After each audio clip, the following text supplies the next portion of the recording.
नमोच्छायां प्रमोदे सवसा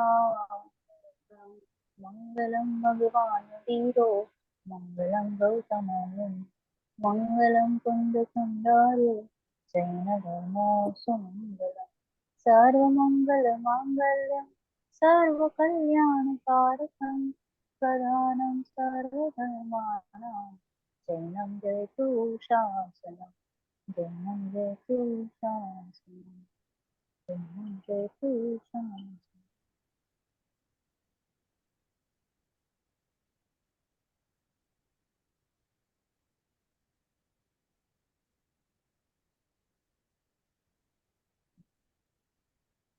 हाँ, तो last class आप सभी ने अकेले अकेले वीवी 2 की रिवीजन की थी, तो कैसी रही आपकी रिवीजन? बहुत अच्छी हुई एक्चुअली। कौन कौन एक एक कौन थे, कौन चैप्टर कौन थे?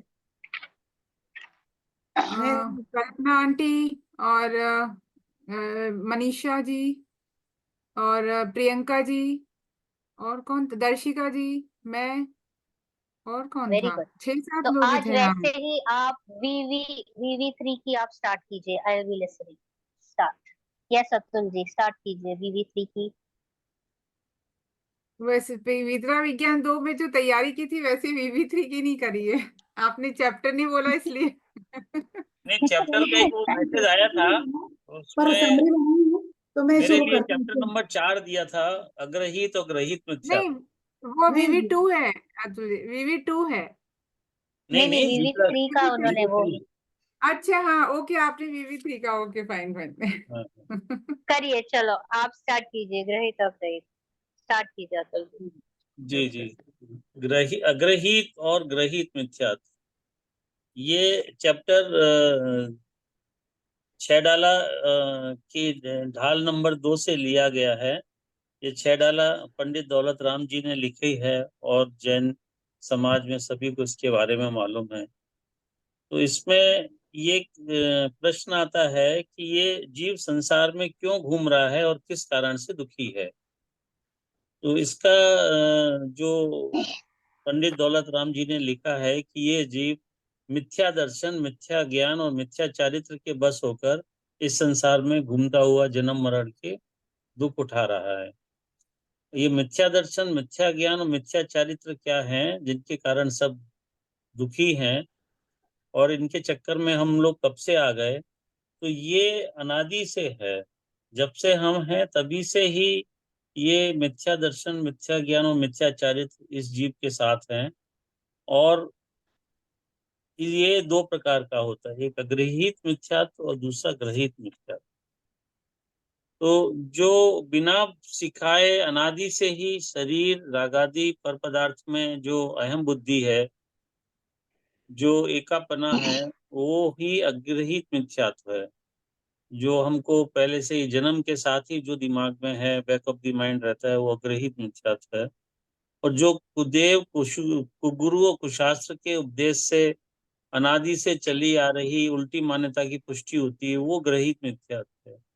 यहाँ पे इस जन्म में हम लोग जो पढ़ रहे हैं उसमें जो जो ज्ञान है जो हम लोग ले लेते हैं, वो जो श्रद्धान है हमारा, वो कुदेव को गुरु और कुशास्त्र के थ्रू जो आता है वो ग्रहित मिथ्यात्व होता है।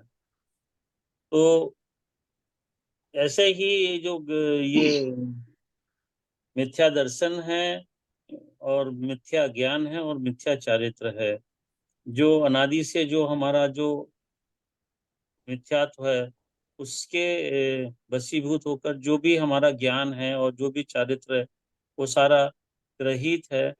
और यहाँ पे आकर भी हमने उसी उल्टी मान्यता की पुष्टि की और उसके थ्रू जो भी हमने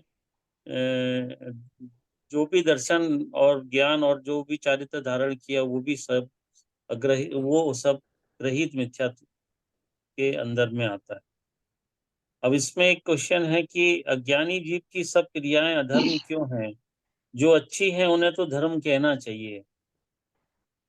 इसके उत्तर में पंडित दौलत राम जी कहते हैं कि अंतर में उठने वाले राग, देश और भाव, हिंसा, राग, देश, भाव, हिंसा तथा त्रस और स्थावर के घात रूप द्रव्य हिंसा से सहित जो भी क्रियाएं हैं उन्हें धर्म मानना कुधर्म है। इनमें श्रद्धा रखने से जीव दुखी होता है। जैसे अहिंसा की परिभाषा बताई थी कि इस जीव में राग और द्वेष का उत्पन्न होना ही हिंसा है, और किसी जीव का घात करना वो तो पर्याय दृष्टि से हिंसा है। लेकिन जो जैन धर्म में जो हिंसा की जो जो जो परिभाषा की है, जो कि सिर्फ जैन धर्म में ही मिलती है, कि अपनी आत्मा के जो स्वभाव है इसके विपरीत राग और द्वेष रूपी जो हमारी भाव होते हैं वो ही हिंसा है। पर ये और हिंसा में बोल रहे हैं कि ग्रहित अग्रहित? नहीं, आप वो हिंसा है वैसे ही।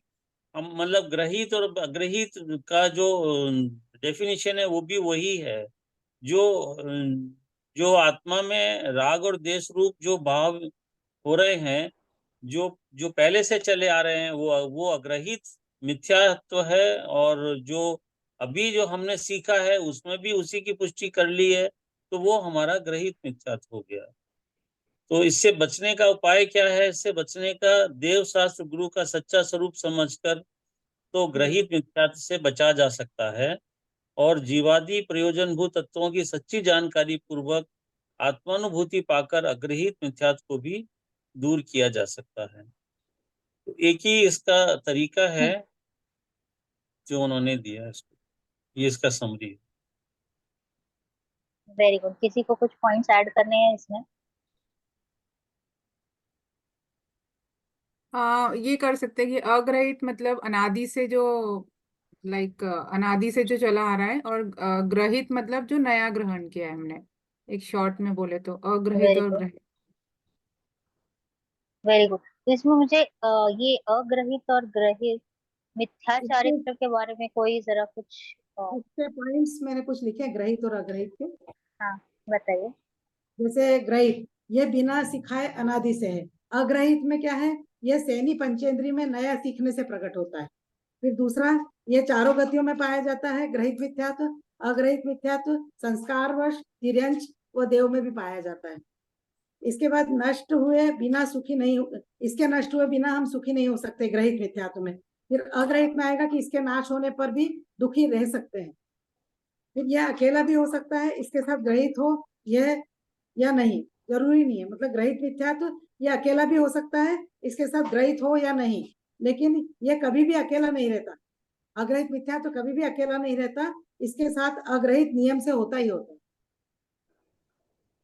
थोड़ा कंफ्यूज हो गई मैं,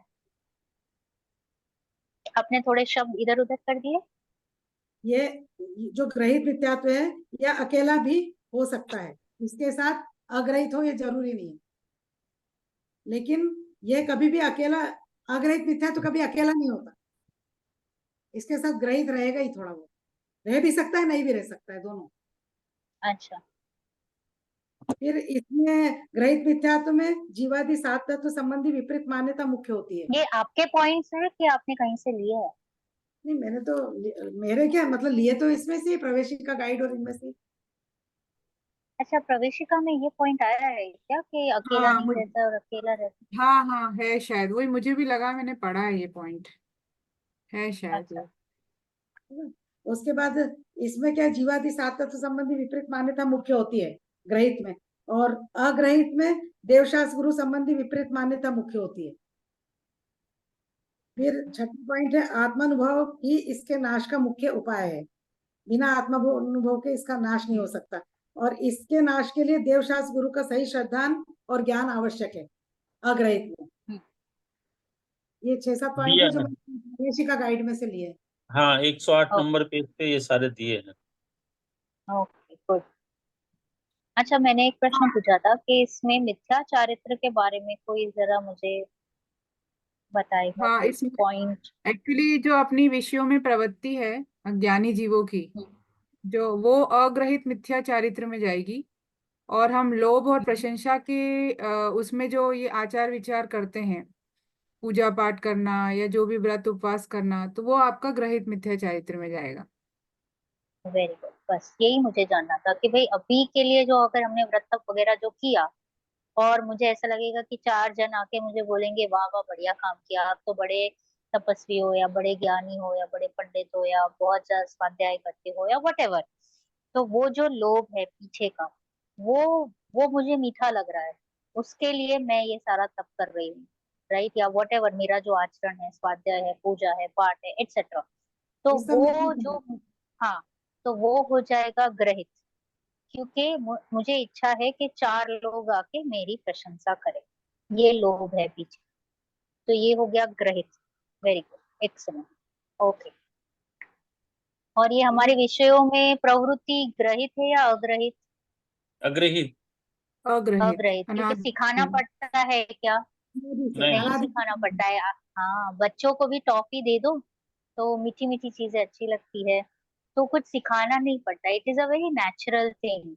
तो वो मैं विषयों में आसक्त होना इज समथिंग वेरी नेचुरल। तो जो कुछ भी नेचुरल है यानी अभी नहीं ग्रहण किया हुआ है, वो सब जाएगा अग्रहित में। आप अपने ही आजू बाजू सारी चीजों को आप एग्जाम्पल के हिसाब से देख सकते हो कि कितना इजीली आपको अग्रहित दिखेगा और इजीली ग्रहित भी दिखेगा। हाँ कल्पना जी, आप कुछ ऐड कर रही है, कुछ कह रही है? नहीं, अब ये नेक्स्ट चैप्टर में लूँ, उपयोग हाँ चलेगा, ले लीजिए, यस अब ले लीजिए। 3, पार्ट 3। हम्म, लीजिए।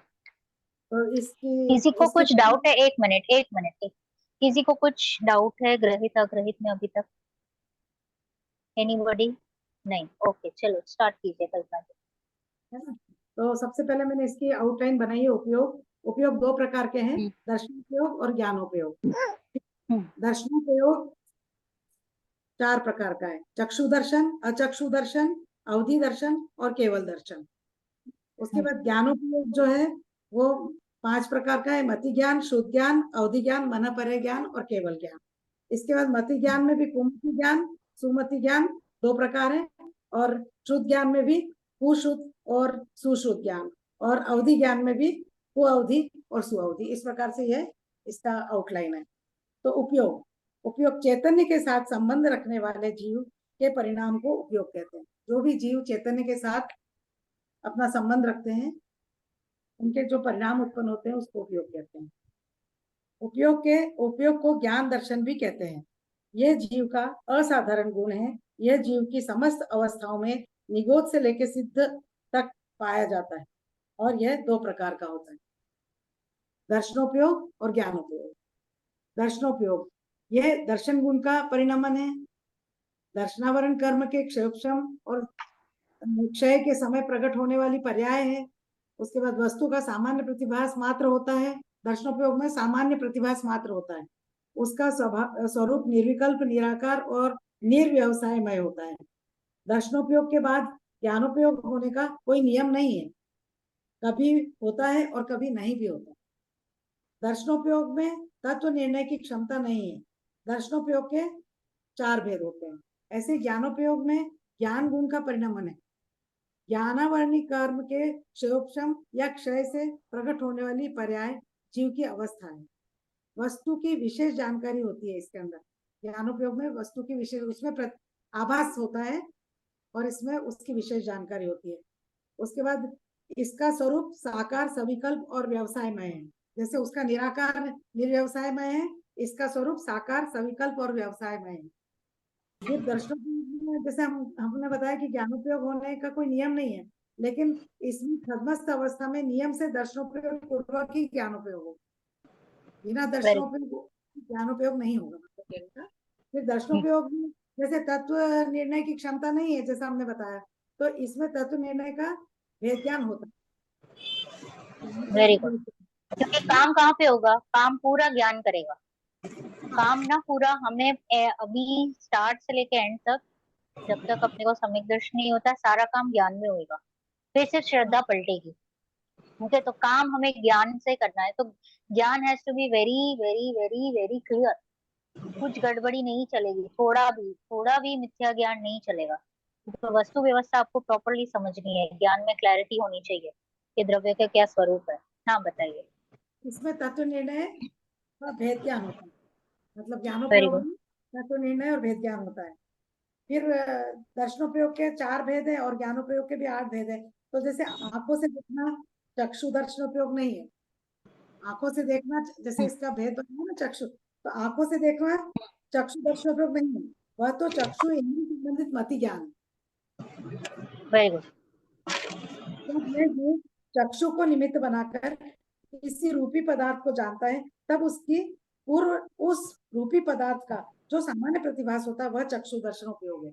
यानी चक्षु दर्शनोपयोग चक्षु इंद्रिय का विषय नहीं है, लेकिन उस ये एक मति ज्ञान है। और जब ये जीव चक्षु को निमित्त बनाकर देखता है तो मतलब वो इतना जल्दी होता है कि हमको ऐसा लगता है कि चक्षु के द्वारा हुआ, पर ये साथ ही होता है, उस रूपी पदार्थ का सामान्य प्रतिभास होता है और वह चक्षु दर्शनोपयोग कहलाता है।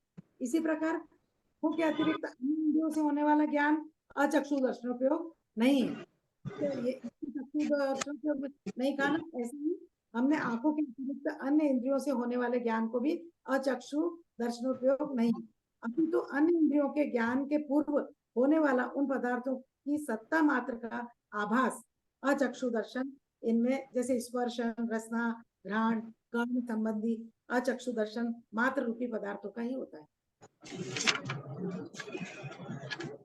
स्पर्शन, रसना, घ्राण और कर्ण संबंधित जो है ना, ये सब अचक्षु दर्शन का अचक्षु दर्शन में आएगा, लेकिन मात्र रूपी पदार्थों का ही होता है, अरूपी पदार्थों का नहीं होगा।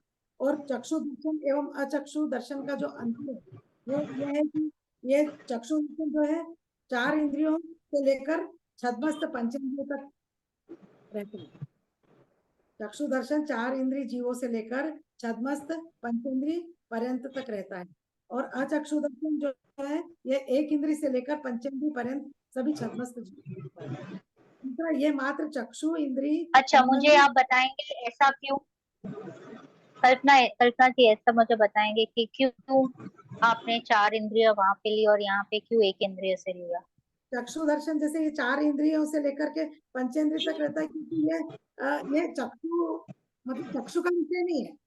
जैसे इसको हम चक्षु दर्शन कह रहे हैं, पर चक्षु का विषय नहीं है, एकदम ये उसका प्रतिभास है, जिसका उसका आभास होता है, और उसको वो इतना जल्दी होता है कि हम उसको चक्षु दर्शन में गिनते हैं, लेकिन वो चक्षु दर्शन नहीं है। जैसे अचक्षु नहीं, मेरा दर्शन प्रश्न है कि क्यों आपने 4 इंद्रिय से लिया? आपने क्यों क्यों 1 इंद्रिय को नहीं बोला चक्षु दर्शन के लिए, और क्यों 4 इंद्रियों को शामिल किया, ओनली 4 और 5? क्योंकि इनमें ये क्योंकि जो चक्षु इंद्रिय नहीं है ना उनको। वेरी गुड, ये कॉमन सेंस। चक्षु इंद्रिय नहीं है ना उनको। चक्षु इंद्रिय ही चौथे इंद्रिय। 4 स्टार्ट इंद्रिय होती वाले कोई है ना? चौथी इंद्रिय होती है समझ ना में आ चक्षु इंद्रिय। हाँ, स्पर्शन, रसना, पहले घ्राण, दूसरे तीसरे, तो पहले चक्षु दूसरे चौथी। तीसरे 1 से 2 नहीं 3, होती। 1 इंद्रिय, 2 इंद्रिय और 3 इंद्रिय में तो चक्षु है ही नहीं। चतुर हाँ, पर इंद्रियों में चक्षु आते हैं, तो दैट इज वाई उसको वहां पे ले लिया है 4 इंद्रिय से। ओके, थोड़ा सा हमें सोचना है कि क्यों वहां पे लिया और यहाँ पे क्यों नहीं। तो अचक्षु में तो स्पर्शन इंद्रिय तो बेसिक है, पहले से ही सभी के पास है, राइट? तो वो स्पर्शन, इसके लिए उसको वहां पे 1 इंद्रिय से ले लिया है अचक्षु में। ओके, हाँ बताइए आगे, सॉरी टू इंटरप्ट, आगे। ये 1 इंद्रिय से लेकर सब में इसलिए कि क्योंकि स्पर्शन और वो इंद्रिय है ना इसको, इसलिए 1 राइट इंद्रिय राइट, से लेकर के पंचेंद्रिय तक लिया है। वेरी और गुड वेरी गुड। हाँ, उसके बाद ये मात्र चक्षु इंद्रिय संबंधी कुमति या सुमति ज्ञान के पूर्व ही होता है। चक्षु दर्शन जो है वह मात्र चक्षु इंद्रिय संबंधी कुमति या सुमति ज्ञान के पूर्व ही होता है, और यह चक्षु इंद्रिय को छोड़कर शेष सभी इंद्रियों और मन संबंधित कुमति और सुमति के पूर्व होता है। मतलब इसलिए 1 इंद्रिय से सबको लिया है ना, तो ये चक्षु इंद्रिय को छोड़कर शेष सभी इंद्रिय, चाहे वो स्पर्शन, रसना, घ्राण जो भी है अपनी, ये सब उसमें कुमति और सुमति से पूर्व होता है। Very good. सामान्य प्रतिभास। हाँ, सामान्य प्रतिभास है इनका। फिर मति आत्मानुभूति के ज्ञान। होने वाले ज्ञानोपयोग के पूर्व नियम से यह नहीं होता। मतलब आत्मानुभूति के समय होने वाले ज्ञानोपयोग के पूर्व नियम से यह नहीं होता। क्या नहीं होता? चक्षु दर्शन नहीं होता। आत्मानुभूति के समय होने वाले ज्ञानोपयोग के पूर्व नियम से यह नहीं होता है ना, जब तक हमको आत्मानुभूति नहीं होगी उसके पूर्व यह नहीं होगा। नहीं, आप आत्मानुभूति वापस, जब आप होगी। नहीं नहीं नहीं नहीं नहीं, आप एक मिनट पॉज कीजिए, आप वापस ये सेंटेंस पढ़िए और आप सोचिए क्या कहना चाह रहे हैं।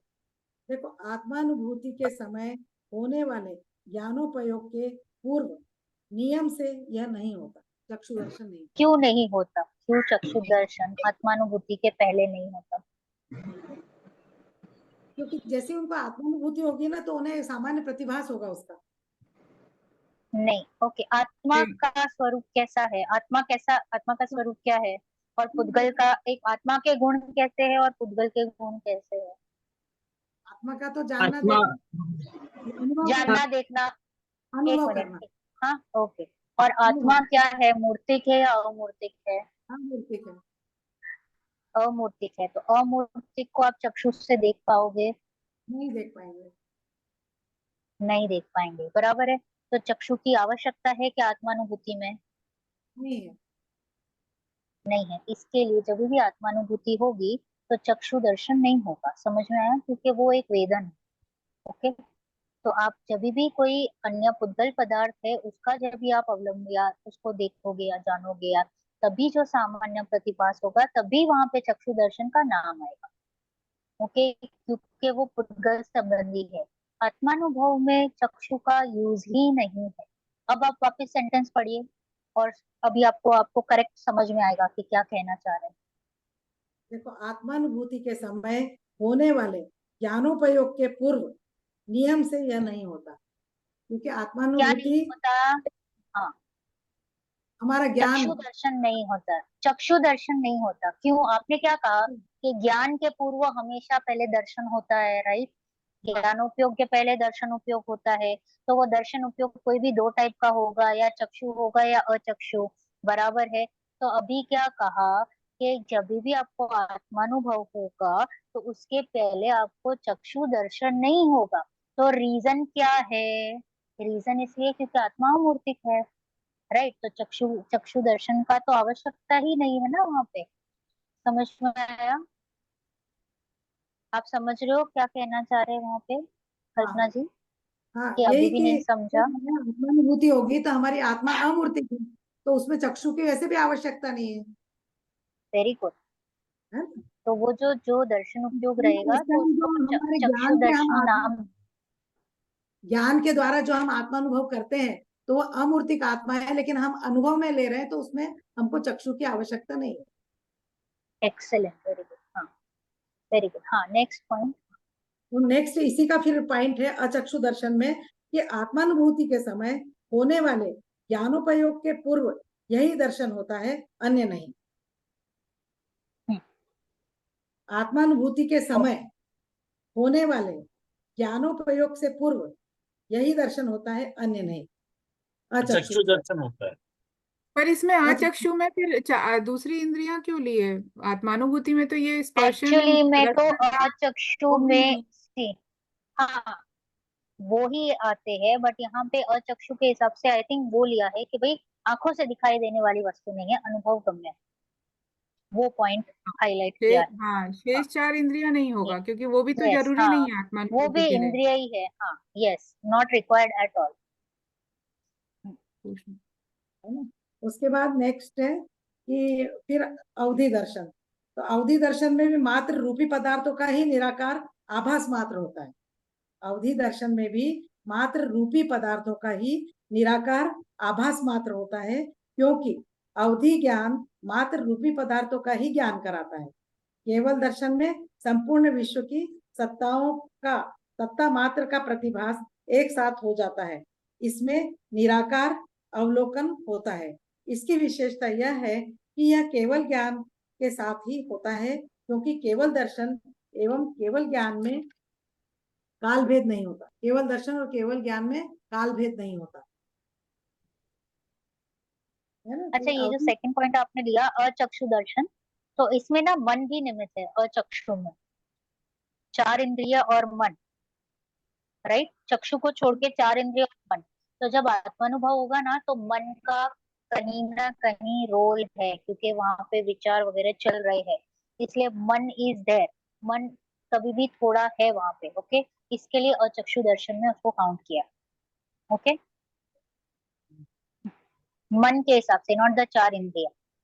वो चार इंद्रिया नहीं, बट मन है वहां पे। हाँ, बताइए, आगे हो गया आपका केवल अवधि दर्शन? दर्शन, तो अवधि दर्शन में भी मात्र रूपी पदार्थों का ही निराकार आभास मात्र होता है, क्योंकि अवधि ज्ञान मात्र रूपी पदार्थों का ही ज्ञान कराता है। केवल दर्शन में संपूर्ण विश्व की सत्ताओं का सत्ता मात्र का प्रतिभास एक साथ हो जाता है। इसमें निराकार अवलोकन होता है। इसकी विशेषता यह है कि यह केवल ज्ञान के साथ ही होता है, क्योंकि केवल दर्शन एवं केवल ज्ञान में काल भेद नहीं होता। केवल दर्शन और केवल ज्ञान एक साथ होता है, इसमें काल भेद नहीं होता। वेरी एक्सेलेंट, बहुत अच्छा समझा करिश्मा जी, वेरी गुड। आपकी वजह से काफी लोगों के डाउट्स भी क्लियर हो गए। मति ज्ञान की दो परिभाषाएं जो कि दो दृष्टियों से दी गई है। पर पदार्थों को जानने की अपेक्षा से, जिसमें इंद्रिय और मन निमित्त है। मति ज्ञान की दो परिभाषाएं हैं जो कि दो दृष्टि से दी गई है। नंबर एक, पर पदार्थों को जानने की अपेक्षा से, जिसमें इंद्रिय और मन निमित्त है। पर पदार्थों को जानने की इंद्रिय और मन निमित्त है, उस ज्ञान को मति ज्ञान कहते हैं। और इंद्रिय और मन के ज्ञान की उत्पत्ति नहीं होती, वो तो शुद्ध ज्ञान। मति ज्ञान द्वारा जाने गए पदार्थों के संबंध से अन्य पदार्थों को जानने वाले ज्ञान को शुद्ध ज्ञान कहते हैं। यानी जो ज्ञान मति ज्ञान के द्वारा हम जानते हैं, उस संबंध में अन्य पदार्थों को जानने वाले ज्ञान को शुद्ध ज्ञान कहते हैं। मतलब मति ज्ञान के द्वारा जो पदार्थ जाने जाए, उसके द्वारा ही वो शुद्ध ज्ञान कहलाएगा। नहीं, शुद्ध ज्ञान मतलब तो ये हुआ ना कि जैसे आपने मति ज्ञान मतलब तो ठीक है, जो आपने पदार्थ को जाना, उसके बाद जो विशेष जाना, विशेष अगर आप जानते तो दैट इज कॉल्ड शुद्ध ज्ञान।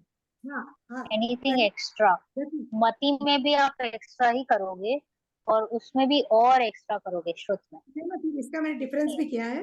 जैसे मति ज्ञान द्वारा जानने पदार्थ के संबंध में अन्य पदार्थों को जानने वाले ज्ञान को शुद्ध ज्ञान कहते हैं। अब इसका मति ज्ञान और शुद्ध ज्ञान का पॉइंट्स मैंने बनाए हैं। मति ज्ञान में नंबर एक, यह सदा दर्शनोपयोग पूर्वक ही होता है मति ज्ञान। लेकिन शुद्ध ज्ञान मति ज्ञानो प्रयोग पूर्वक होता है। मतलब शुद्ध ज्ञान जो है वो मति ज्ञान होगा तभी होगा, उसके सानिध्य में होगा। मति ज्ञान जो है वो दर्शनोपयोग पूर्वक होता है। मति ज्ञान दर्शनोपयोग पूर्वक होगा, और शुद्ध ज्ञान जो है वो मति ज्ञान के प्रयोग के साथ में होगा। फिर दूसरा पॉइंट है, मति ज्ञानावरण कर्म के क्षयोपशम से होता है। मति ज्ञानावरण कर्म के क्षयोपशम से मति ज्ञान। मति ज्ञानावरण कर्म का क्षयोपशम होगा तो मति ज्ञान होगा। लेकिन शुद्ध ज्ञानावरण कर्म के क्षयोपशम से होता है। ये मैंने भी मूड में से पॉइंट्स बनाए हैं। अच्छा, फिर उसके बाद मति ज्ञान के बाद शुद्ध ज्ञान होने का नियम नहीं है। मति ज्ञान हो तो जरूरी नहीं कि आपका शुद्ध ज्ञान भी होगा ही सही, लेकिन शुद्ध ज्ञान से पूर्व मति ज्ञान नियम से होता है। मतलब मति ज्ञान होगा तो ही शुद्ध ज्ञान होगा, लेकिन मति ज्ञान के बाद शुद्ध ज्ञान होने का कोई नियम नहीं। हो भी सकता है, नहीं भी हो सकता है ना। इंद्रिय मन के ज्ञात पदार्थों को विशेष रूप से नहीं जान सकता। जो मति ज्ञान है वह इंद्रिय मन के ज्ञान से पदार्थों को विशेष रूप से नहीं जान सकता।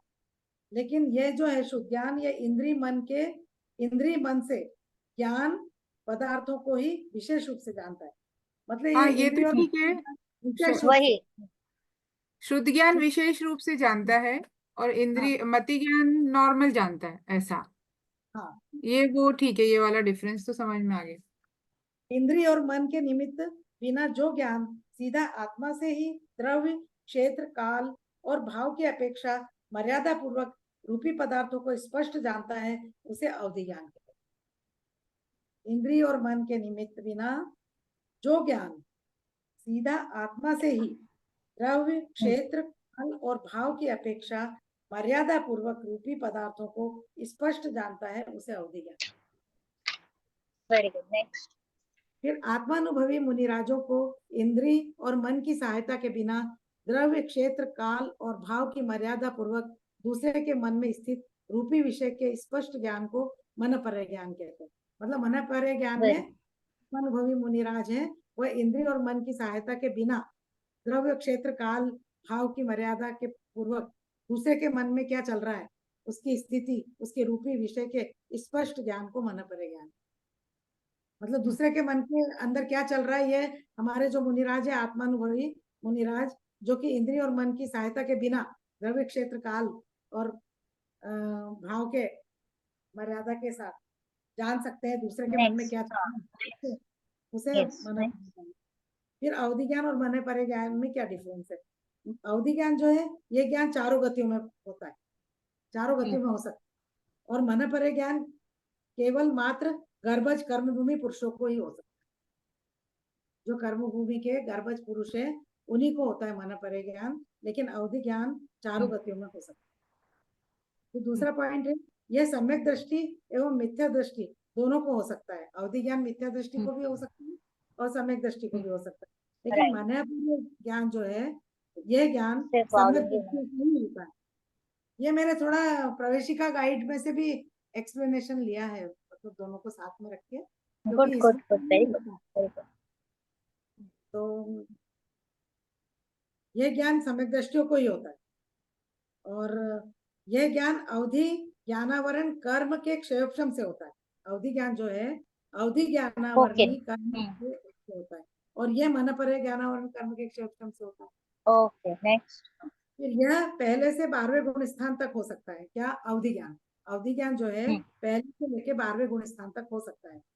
और मन पर ज्ञान जो है यह 6वें से 12वें गुण स्थान तक हो सकता वेरी गुड, है। अवधि ज्ञान नेक्स्ट, नरक गति व देव गति में जन्म से ही सभी को होता है। अवधि ज्ञान जो है नरक गति और देव गति में राइट, जन्म से ही नेक्स्ट, होता है। और ये ज्ञान जो है मन पर ज्ञान मात्र रिद्धिधारी मुनिराजों को ही हो सकता वेरी है, गुड, रिद्धिधारी नेक्स्ट, मुनिराजों को हो हो गया, सकता है ना। हाँ, फिर आत्म स्वरूप का राइट, अनुभव नहीं करने वाले मिथ्या दृष्टि जीव को मति शुद्ध अवधि ज्ञान होते हैं। वे कुमति कुशुद्ध और कुअवधि कहलाते हैं, क्योंकि मूल तत्व में विपरीत श्रद्धा होने से उनका ज्ञान मिथ्या होता है। मन पर ज्ञान वेरी, एवं केवल ज्ञान सम्यक तो ही होते हैं। इस प्रकार ज्ञानोपयोग के 8 भेद होते very good, excellent, very nice, very nice.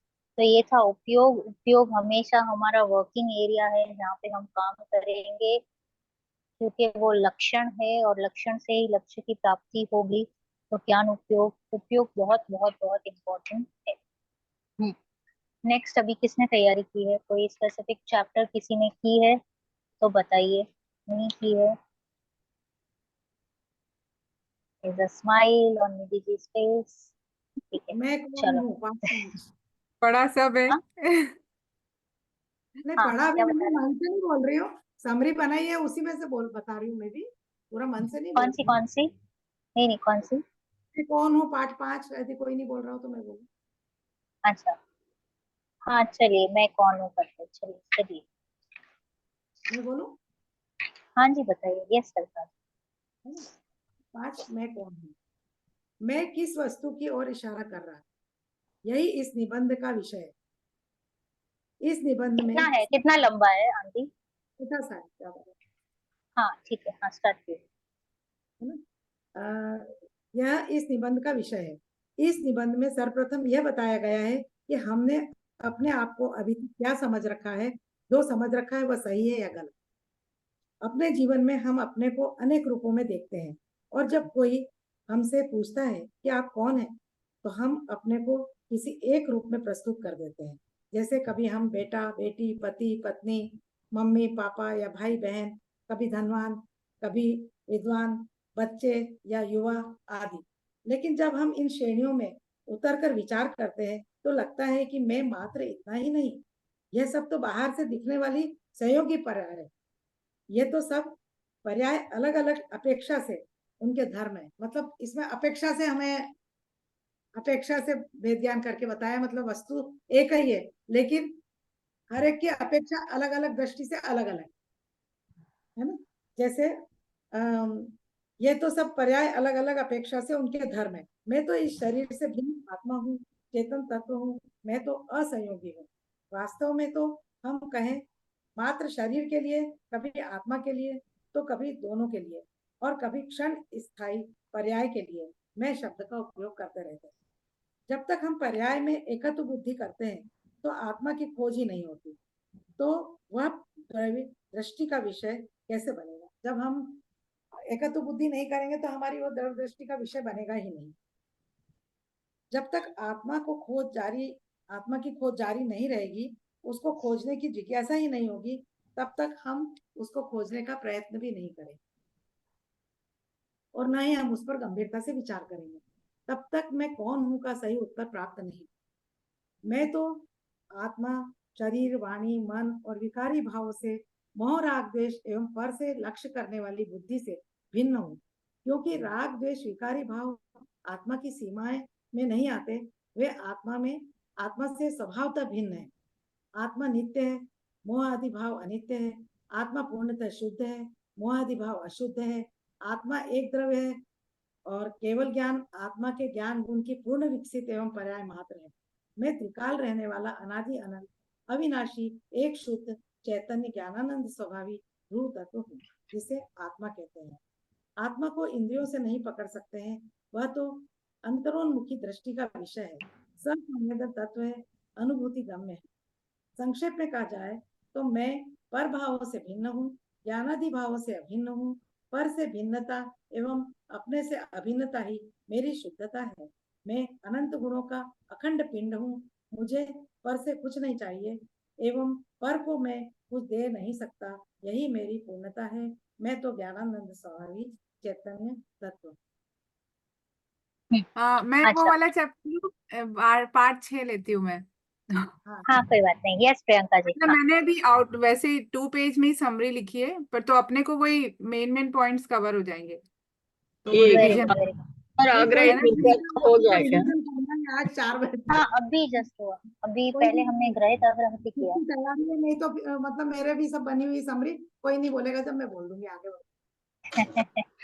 ठीक है प्रियंका जी, ये- मेरे लिए हाँ यस, कुछ बोल रहे थे, किसी को कुछ बोलना था, मेरे को प्रश्न नहीं, पूछना मैं था। लूँ पार्ट 6 ज्ञानी श्रावक के 12 व्रत। नहीं वेट, हाँ yes, just give me 1 minute. Yes hmm. Priyanka ji, हाँ, इन्होंने इसमें कहा कि मैं केवल ज्ञान जितना भी नहीं, ऐसा क्यों कहा? किसमें मैं कौन हूँ मैं ना? हाँ ऐसा क्यों कहा? क्योंकि मैं तो चाहता हूँ ना केवल ज्ञान मुझे प्रकट हो। हम हाँ, हमारी सबकी दौड़ तो केवल ज्ञान पे ही है ना, सच केवल बताइए ज्ञान, दिल पे हाथ रख के। केवल ज्ञान इसलिए नहीं कहा कि केवल ज्ञान अनादि अनंत नहीं है, अनादि से नहीं आता है, वो प्रकट किया जाता है। तो मैं जो स्वयं भगवान आत्मा, मैं तो अनादि से हूँ। केवल ज्ञान तो ज्ञान वेरी गुण की गुड, एक पर्याय है जो बाद में प्रकट होती है, परिपूर्ण ज्ञान की पर्याय है। इस वजह से केवल ज्ञान रूप नहीं हुआ। Excellent excellent. तो कोई मुझे एक क्विकली, प्रीति जी आप बताइए कि हमने कैसे आत्मा को, मतलब कैसे एक एक करके हर चीज को छुड़ाया। मैं एग्जांपल देती हूँ, जैसे कि बाहरी संयोग, पहले संयोग से छुड़ाया, राइट प्रीति जी? अभी नेक्स्ट स्टेप कौन सा है, कहाँ से छुड़ाया? पहले संयोग से छुड़ाया, फिर सेकंड स्टेप में क्या छुड़ाया? फिर मोराद्वेष। नहीं, संयोग के बाद बाहरी संयोग, शरीर, अरे शरीर तो आंसर ही दे दिया मैंने। चल, बाहरी संयोग जैसे बाहरी कि संयोग वो सामान परिवार, जो बाहर मिल रहे हैं, वो बाहरी संयोग। फिर शरीर से, हाँ पहले वेरी मैं गुड, फिर का बाहर के सामानों से, फिर शरीर से, फिर मोहराग बेचते यस, फिर के बाद फिर आत्मा में अनुभव आएगा। मोहराग द्वेष के छूटने के बाद तो फिर आत्मा ही आएगी। राइट, उसमें भी जो आत्मा मेरे आत्म शुद्ध पर जो ये जो अभी के परिणाम जो उन्होंने बताया ना, जैसे कि हाँ बताइए नीति जी, वांट टू ऐड। हाँ मतलब बाहर के संयोग, फिर शरीर, फिर भाव कर्म मोहराग द्वेष, और उसके बाद फिर मैं ज्ञान मात्र हूँ, मैं शुद्ध हूँ, ये जो मैं जो ज्ञान दर्शन वाला हूँ, मतलब उससे वो जो भेद किए हैं अपने में शक्तियों से, वो भी उसको भी अभेद एक ज्ञान मात्र जाना है, मतलब उससे भी और अंदर जाना है। कोई भी विकल्प या कोई भी उससे भी छूटना, राइट?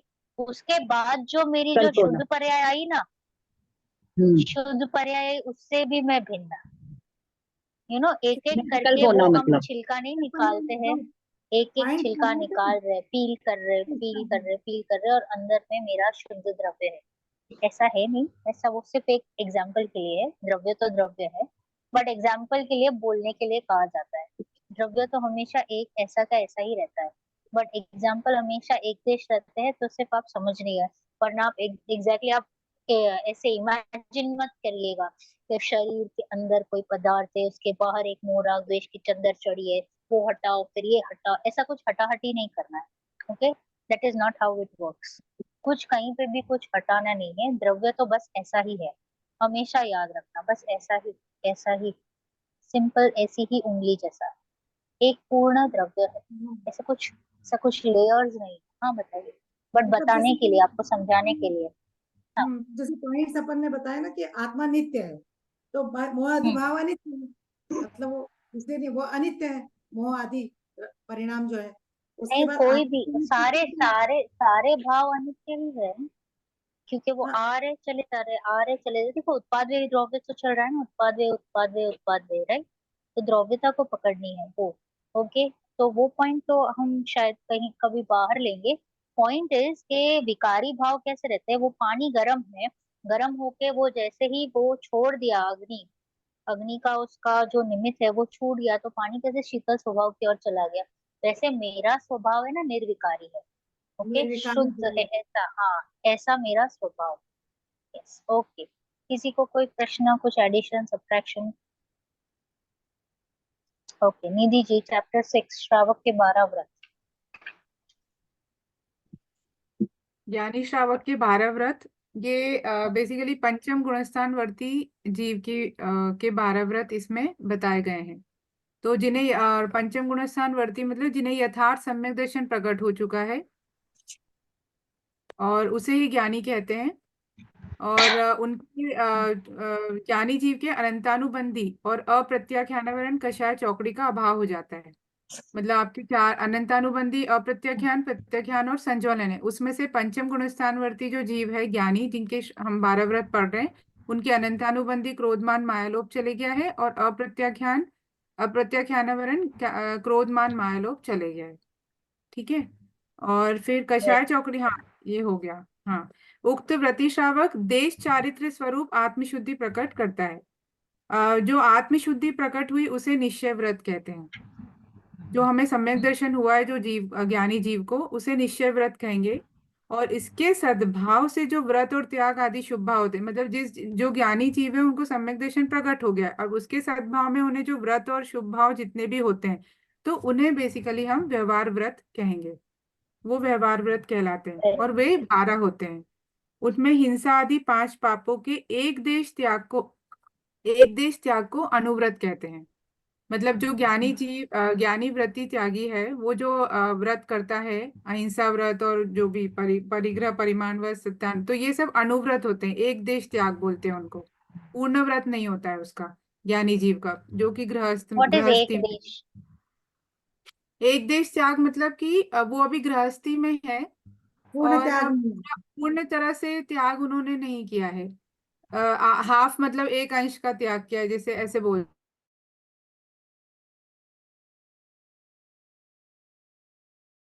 व्रत होते हैं, उसमें 5 अनुव्रत, 3 गुण व्रत और 4 शिक्षा व्रत, हाँ, ऐसे टोटल फ्रीज हो 12 गए व्रत निधि होते जी। हैं ज्ञानी जीव के। हाँ, आ रही है आवाज? हाँ, आ रही है, आवाज आ रही है, फ्रीज हो गए आप। आ अच्छा, रही नहीं है। आ ओके। रही आ है। रही ना? हाँ, ये शायद आई थिंक वो नेटवर्क का कुछ इश्यू आ रहा है, आई थिंक, क्योंकि वो मैसेज भी आ रहा है बार बार, नेटवर्क बैंडविड्थ इज स्लो। हाँ हाँ, ओके। तो 12 व्रत में 5 अनुव्रत, 3 गुण व्रत और 4 शिक्षा व्रत है। उक्त 12 व्रत दूसरी व्रत प्रतिमा में होते हैं। ऐसे 11 प्रतिमाएं होती है पंचम गुणस्थानवर्ती ज्ञानी जीव को, तो उसमें ये जो दूसरी व्रत प्रतिमा होती है, उसमें ये 12 व्रत आते हैं। साधक की अंतरंग शुद्धि और भाव्य दशा को जैन दर्शन में 11 भागों में बांटा गया, जिन्हें प्रतिमा कहते हैं।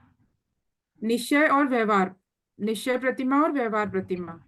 आत्मा में स्वरूप स्थिरता की वृद्धि होकर जो राग का अंश घटता है, वह निश्चय प्रतिमा है। और निश्चय प्रतिमा के साथ जो कषाय मंदता रूप भाव रहते हैं, वह व्यवहार प्रतिमा उसे कहते हैं। अब सबसे पहले हम 5 अनुव्रत की बात करेंगे। तो पहला है अहिंसा अनुव्रत। अब निमित्त भेद से 4 प्रकार की हिंसा है। उसमें संकल्पी, ये मैंने एक्चुअली ब्रीफ ही लिखा है, या फिर मैं अहिंसा अनुव्रत इट्स उसका भी ओके। रेफरेंस नहीं नहीं, बुक से। आप ठीक है, ब्रीफ में ही कहिए। Yes yes yes. ब्रीफ मैंने, हाँ ठीक है, मैंने क्योंकि वो जो समरी लिखी है उसमें से ही बता रही हूँ मैं, स्मॉल है ना, पॉइंट्स टाइप। हाँ, तो अहिंसानुव्रत मतलब अहिंसा का तो हमें पता ही है कि आत्मा में जो हिंसा राग द्वेष उत्पन्न होते हैं वो बेसिकली आत्मा में उस हिंसा कहा जाता है। और हाँ, आत्मा में रागादि दोषों का उत्पन्न होना ही हिंसा है और उनका उत्पन्न न होना ही अहिंसा है। अब अहिंसानुव्रत में निमित्त भेद से 4 प्रकार की हिंसा बोली है: संकल्पी हिंसा, उद्योगी हिंसा, आरंभी हिंसा, विरोधी हिंसा। तो उसमें संकल्पी हिंसा का ये बताया कि जो हम संकल्प पूर्वक किसी को निर्दय परिणाम रूप किसी को मारते कि नहीं, अब तो मेरे को उसको मारना ही है, तो वो बेसिकली मतलब आपने प्रण ले लिया है, by hook and crook I want to kill, तो वो संकल्पी हिंसा हो गई। और उद्योगी हिंसा मतलब जो व्यापार आदि खेती बाड़ी और ये जो उनका व्यापार रहता है ना, उसमें जो हिंसा होती है वो उद्योगी हिंसा होती है। और आरंभी हिंसा मतलब जो गृहस्थी में हम लोग जो कार्य करते हैं, कुकिंग करते हैं, तो उसमें जो हमारे हिंसा हो जाती है हमसे, वो आरंभी हिंसा में आएगी। और विरोधी हिंसा में अपने और अपने परिवार या अपने मंदिर के प्रति अगर कोई हमें उसमें आक्रमण कर रहा है, तो उसमें अगर हम उसके विरोध में अगर हम एक्शन ले रहे हैं, तो वो विरोधी हिंसा कहलाएगी। तो ऐसी ये 4 प्रकार की हिंसा है। तो जो व्रती श्रावक रहता है उसकी संकल्पी हिंसा का तो पूरा अभाव रहता है, उसका मतलब उसको वो नहीं रहती है, सर्वथा त्यागी होता है। और बाकी 3 तो मतलब राइट जैसी है भूमिका अनुसार होती है। फिर आता है आपका हाँ सर, ये हो गया। फिर दूसरा है सत्यानुव्रत। सत्यानुव्रत प्रमाद के योग से असत वचन बोलना असत्य है, इसका एक देश त्यागी सत्यानुव्रत है। तो अब बेसिकली वही प्रमाद के योग से मतलब अगर हम कभी झूठ बोल देते हैं या ऐसा है, तो वो उसको बेसिकली आपका असत्य वचन बोलेंगे, तो उसका एक देश त्याग होता है, तो वो सत्यानुव्रत है। इसमें भी उन्होंने 4 प्रकार बताए हैं। सत का अपलाप। सत का अपलाप मतलब विद्यमान पदार्थ को अविद्यमान कहना, मतलब जो है उसको नहीं कहना, वो सत का अपलाप हो गया। फिर असत का उद्भावन, अविद्यमान को विद्यमान कहना, जो नहीं है उसको कहना। तो इसमें एग्जाम्पल भी दिए हैं, जैसे सत का अपलाप, हाँ, असत का उद्भावन इसका नहीं, इसका एग्जाम्पल हाँ थर्ड का है, अन्यथा परूपण, कुछ का कुछ कहना मतलब हिंसा में धर्म मानना। तो वो बेसिकली आपका सत्यानुव्रत का तीसरा पॉइंट है। फिर फर्स्ट का चौथा है एग्जाम्पल किसी को याद है? एक सेकंड, फर्स्ट का एग्जाम्पल किसी को याद है? लिख पाया था मैं, मतलब तो मैंने कहा था क्लास में। सबका अपलाप का, हाँ। सबका अपलाप विद्यमान को अविद्यमान कहना।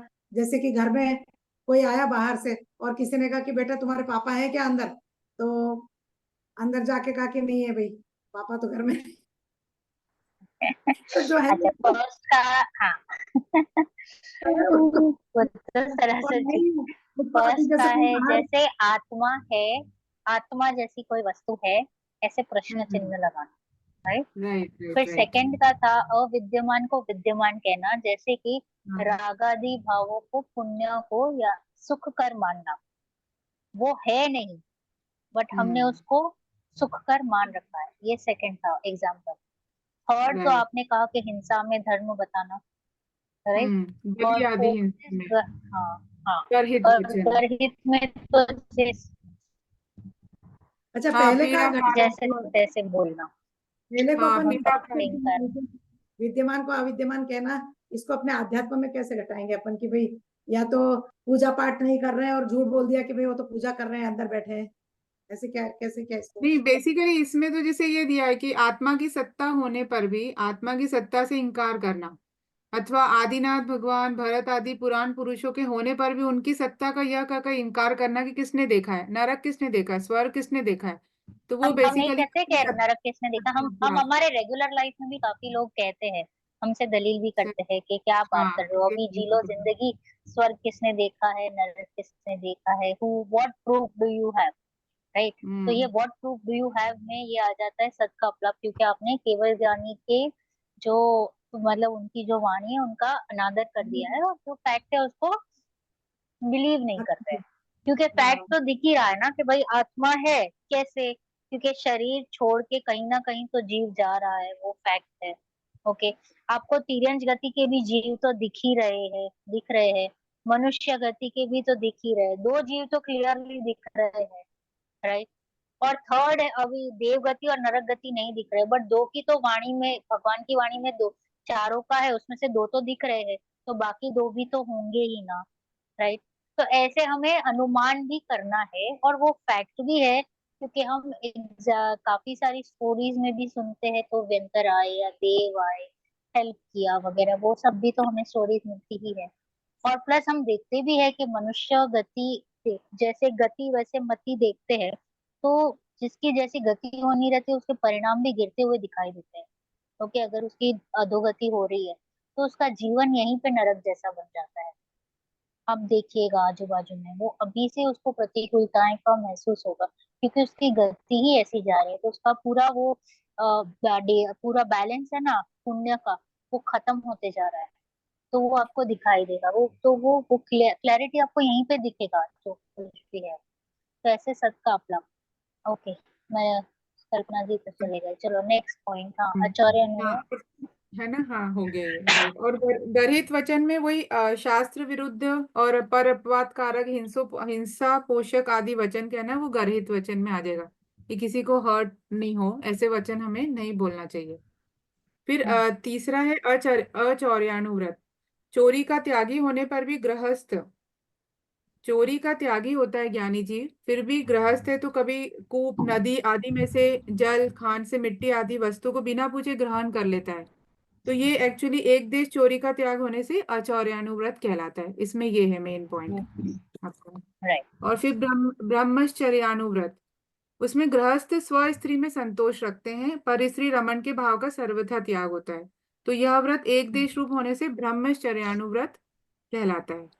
फिर परिग्रह परिमाण व्रत, इसमें परिग्रह के बारे में बताया है कि परिग्रह आपके 24 प्रकार के होते हैं। अंतरंग परिग्रह मिथ्यात्वादी मिथ्यात्व क्रोधमान मायालोभ और हास्य आदि नवकषा है।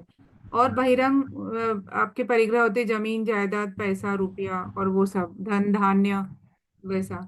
तो मिथ्यात्व नामक परिग्रह जो सबसे पहला हमारा अंतरंग परिग्रह है, वो ज्ञानी जीव का पूर्ण त्याग होता है, क्योंकि वो सम्यक दृष्टि हो गया है। और बाकी जितना का एक देश त्याग होता है, तो परिग्रह परिमाण वो उस हिसाब से कर लेता है। तो उस हिसाब से ये परिग्रह परिग्रह परिमाण व्रत हो गया। इसमें और कुछ भी ऐड करना है तो मैं देखती हूँ इसमें। मैंने एक्चुअली शॉर्ट में हाँ, लिखा था इसमें वो इसमें। सीमा सीमा निर्धारित कर देता है। हाँ उसका ये व्रत वो कैसे अच्छा, ले हाँ वो लेता है फिर गुण कि वो। व्रत। हाँ। वो हाँ बाह्य गुण बोल रही व्रत थी में आएगा ना, गुण व्रत। कि हम मतलब इतनी दूर तक ही वो जाएंगे फिर या नहीं नहीं नहीं, हाँ वो तो परिग्रह फिर का भी वो परिमाण करता है ना, परिग्रह है उसका भी वो हाँ सीमा कर देता है कि भाई इतने हाँ ही कपड़े या इतना ही घर है, इतनी ही गाड़ियां या हाँ इतना वो ही बेसिकली इतना हाँ ही सोना, इतने ही नौकर, उसका भी वो परिमाण कर देता है, उसकी भी कर सीमाएं देता बांध है। देता हाँ है। वो बेसिकली हाँ शिक्षा व्रत में आएगा। शिक्षा में जो भोगोपभोग हम्म। परिमाण व्रत है उसमें वो परिग्रह का परिमाण कर हम्म। लेता है कि मैं इतने कपड़े हम्म। रखूंगा इतना ही सोना रखूंगा। राइट। वो उसमें आ जाएगा वो बराबर। Addition, right right. हाँ राइट। अब गुण व्रत एक्चुअली जो अहिंसा आदि अनुव्रतों में गुणात्मक वृद्धि करते हैं उसे गुण व्रत कहते हैं। और ये तीन होते हैं, तीन प्रकार के, दिग्व्रत देशव्रत और अनर्थ दंड व्रत। दिग्व्रत में पूरे जीवन पर्यंत के लिए प्रतिज्ञा ली जाती है। दिग्व्रत का मतलब ये होता है कषायांश कम हो जाने से गृहस्थ दशों दिशाओं में प्रसिद्ध स्थानों के आधार पर अपने आवागमन की सीमा निश्चित, मतलब बेसिकली दसों दिशाओं में ये जो जीव ज्ञानी जीव है दसों दिशाओं में अपने सीमा मतलब निर्धारित कर लेता है कि मैं बस इसके बाहर नहीं जाऊंगा। मैं मतलब अब्रॉड, इंडिया में कोई रह रहा है तो बोलेगा मैं अब्रॉड नहीं जाऊंगा, मेरी जिंदगी मतलब लाइफ में इंडिया में ही रहूंगा। तो ये एक्चुअली आवागमन की सीमा निश्चित कर लेता है। तो वो हो गया आपका काल दिग्व्रत। काल for a particular period of time. सी दिगुरत इज फॉर लाइफ देखो टाइम। देश व्रत में आएगा, हाँ दिग्व्रत अच्छा इज तो लाइफ टाइम, देश व्रत हाँ में काल आएगा। हाँ ओके। देश व्रत में आपका विशाल सीमा जो उसने दिग्व्रत में बांधी थी उसमें वो घड़ी घंटा दिन उसमें सप्ताह और माह आदि की मर्यादा कर लेगा। तो देश व्रत राइट में राइट। वो मतलब काल का टाइम आ जाएगा। और अनर्थ दंड व्रत में बिना प्रयोजन हिंसा आदि पाप जो का त्यागी होता है, जब ऐसी लाइट जल रही है फैन चल रहा है पानी ढुल रहा है ये सब अनर्थ दंड व्रत में आता है। तो बेसिकली वो बिना प्रयोजन जो हिंसा आदि पापों में प्रवृत्ति करना वो अनर्थ दंड व्रत होगा। इसका मतलब मैंने उसमें से लिखा है इसमें से, हाँ इसमें नहीं दिया हुआ है बुक में, मैंने इसमें से लिखा था 5 प्रकार के हैं। अप ध्यान त्याग व्रत, पापोपदेश त्याग व्रत, प्रमादचर्या त्याग व्रत, हिंसादान त्याग व्रत और दुश्रुति त्याग व्रत। ये 5 प्रकार के अनर्थ दंड है। राइट। तो उसका डिटेल एक्चुअली वो इसमें है वैसे तो, करना पढ़ना तो नहीं है। ये 5 प्रकार का मतलब इसमें बुक नहीं, में तो नहीं, it's okay। इसमें दिया हुआ है प्रवेशिका में 5 प्रकार का। प्रवेशिका में। हाँ वैसे तो खैर नाम से पता लग हम्म। रहा है, अब ध्यान मतलब आई थिंक हम्म। उल्टे सीधे ध्यान नहीं करता है ज्ञानी जीव। और पापोपदेश मतलब पाप का उपदेश नहीं देता है, यस, उसका उल्टे, त्यागी हाँ, रहता रॉन्ग। है वो। हाँ वेरी गुड। प्रमादचर्या में मेरे ख्याल से प्रमादचर्या में यही आएगा कि आपका ये अपन ये फैन खुला छोड़ देते हैं और ये लाइट वेरी ऑन गुड। कर देते हैं, यस। पानी ढोलते हैं, दैट्स इट और प्रमादचर्या, क्योंकि प्रमादी होता है तो ये जीव नहीं करता है, उसका त्यागी होता है वो। हिंसा दान मतलब चाकू और तलवार और मेरे ख्याल से हिंसा के जो उपकरण दान में नहीं देना, वेपन वगैरह सब, उसका हाँ, त्याग वो होता सब है। नहीं देना, नहीं हाँ बनाना, हाँ, राइट।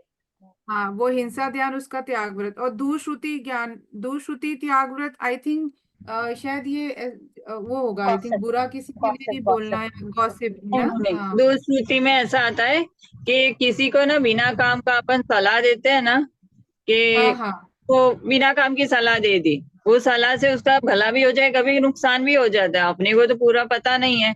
बिना काम के जो सलाह देना है ना, वो दुश्रुति ज्ञान में था। ये मैंने संजीव जी हाँ महाराज जी के प्रवचन में सुना था, ये उन्होंने हाँ अनंत पंडित के हाँ। बारे और ये भी हो सकता है, और ये भी है इसमें प्रवेशिका में ये दिया है कि में। रागादि वर्धक कथाओं को सुनने सुनाने का त्याग, वो दुश्रुति हाँ मतलब। हाँ वो भी हो सकता है और ये भी हो सकता है, बराबर। ठीक है, अब ये नहीं शिक्षा व्रत। पता। शिक्षा व्रत है जो महाव्रतों के अभ्यास रूप होते हैं, उन्हें शिक्षा व्रत कहते हैं। पहला है सामायिक व्रत, राग द्वेष के त्याग पूर्वक समता भाव का अवलंबन। ये भी बिल्कुल शॉर्ट में लिखा है मैंने। संपूर्ण द्रव्यों में राग द्वेष के त्याग पूर्वक समता भाव का अवलंबन करके आत्म भाव की प्राप्ति करना सामायिक है। तो वो आपकी व्रति श्रावक मतलब प्रातः दोपहर साय कम से कम अंतर मुहूर्त एकांत स्थान में करता है वो, दैट इज कॉल्ड सामायिक व्रत। फिर दूसरा है आपका सिर्फ एक भी प्रोशोत्वास। फटाफट बोल दीजिए, फिर प्रोषद हाँ उपवास, ओके, नेक्स्ट हाँ भोग उपभोग। हाँ प्रोशोत्वास व्रत है, उसमें कषाय विषय आहार का त्याग कर आत्मा में समीप ठहरना। तो उसके 3 भेद है, उत्तम मध्यम और जघन्य। फिर तीसरा है भोगोपभोग परिमाण व्रत, उसमें प्रयोजन भूत सीमित परिग्रह के भीतर भी कषाय कम करके भोग और उपभोग का परिमाण कर लेता है, भोग की चीजों का भी और उपभोग का भी, कि मैं इतना ही करूंगा, वो उसका हो गया परिमाण व्रत, भोग उपभोग की चीजों का। और लास्ट है अतिथि समविभाग व्रत, उसमें मुनि व्रती श्रावक और अव्रती श्रावक को अपने भोजन में से विभाग करके विधि पूर्वक दान देना। तो ये आपका अतिथि समविभाग व्रत है। Very good. किसी को कुछ एडिशन करना बोलने से याद हो गया प्रैक्टिस हो गई बोलने से है? अच्छा है, अच्छा है, वेरी तो गुड। हमें इसके मुंह भी से सर हाथ में कलम चल जाती नहीं, है इट और इज फिर गुड एक्चुअली रिविजन। जरूरी है ना, इसलिए रिविजन क्लास। ये अनाथ हाँ। धर्म में ना बिना काम का अपन जैसे कहीं भी बैठे बैठे पांव हिलाते रहते हैं, या पेंसिल से कुछ ऐसे ऐसे किया, मतलब कुछ भी क्रियाएं बिना काम के जो भी करते रहते हैं वो सारी अनाथ दंड में जाती है, ऐसा। हाँ ब्रह्मचर्य बराबर, वो पूरी अनर्थ दंड में जाती है, जैसे करेक्ट। अभी के लाइफ में हम जो स्क्रोलिंग करते हैं, इंस्टाग्राम, हाँ नेटफ्लिक्स वगैरह, टाइम राइट। पास राइट, फुल टाइम पास। अब हम जाएंगे निश्चय और व्यवहार, पाठ 8। कौन बताएगा?